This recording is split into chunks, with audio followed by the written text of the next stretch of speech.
Welcome back. We're talking about Brazil's political, economic, and social upheaval. Let's get right back to our panel. Rafael, I want to ask you this, and we're talking to an international audience here. As we've been saying, the president, Dilma Rousseff, is facing corruption allegations. What exactly are those allegations? The first allegation is over her oversight of the Pasadena refinery purchase in the United States by Petrobras in the late 2000s. This purchase was more or less overseen by Paulo Sotero, which was a man put in place during the Lula government inside Petrobras. Dilma Rousseff was at the head of the Petrobras board of directors at the time and is known to micromanage anything she does or oversees. The accusation against her is that she oversaw with details this expensive purchase of a refinery by Petrobras that was filled with kickbacks and corruption by the lower tiers of Petrobras, including Paulo Sotero. That's one of the main ones. But the main accusation inside the impeachment process going forward right now is that she authorized supplementary credits and use of supplementary credits by the federal government without congressional authorization in 2015. Many in the Brazilian right will start talking about creative accounting in her previous mandate, but as you could see, the day the impeachment process was filed, very little was said about that by politicians publicly, which means that they know that that is a moot point. So moving forward, the main key question to look forward to is if the impeachment commission is going to center on perhaps the only point of the impeachment process where they can actually nail Dilma. Paulo, the other person being mentioned in this is the former president, Lula. Yes. What is his role in this? No, he is.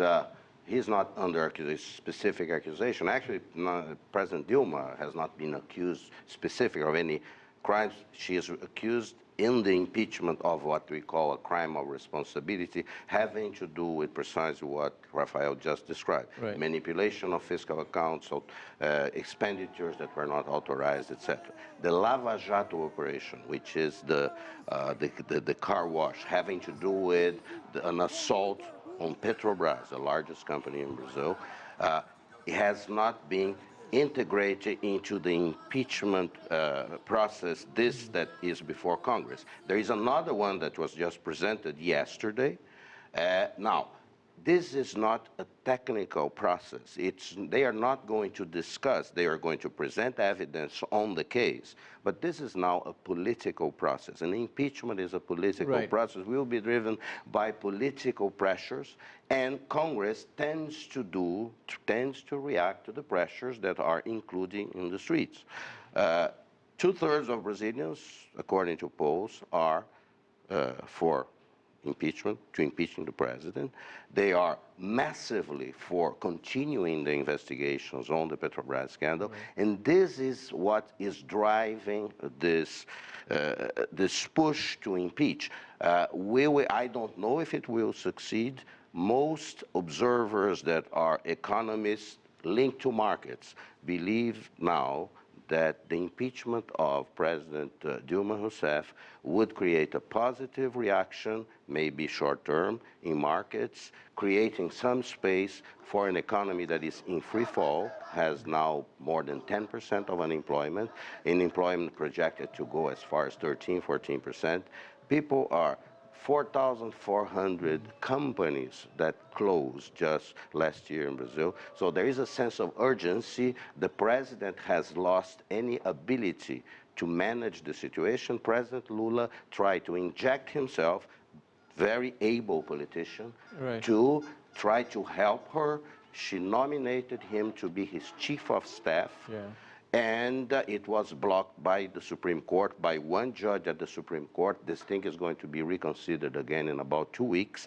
And things are going very fast. I think President Lula will not be successful in helping President Dilma Rousseff contain the impeachment case. Whether this will be approved is something else. Carolina, I want to move on to something else, and that is, when you mention Brazil these days around the world, of course, everybody talks about the fact that Brazil just hosted a very successful World Cup and is going to be hosting the Olympic Games, which is in just a few months' time. Is it going to be able to do that?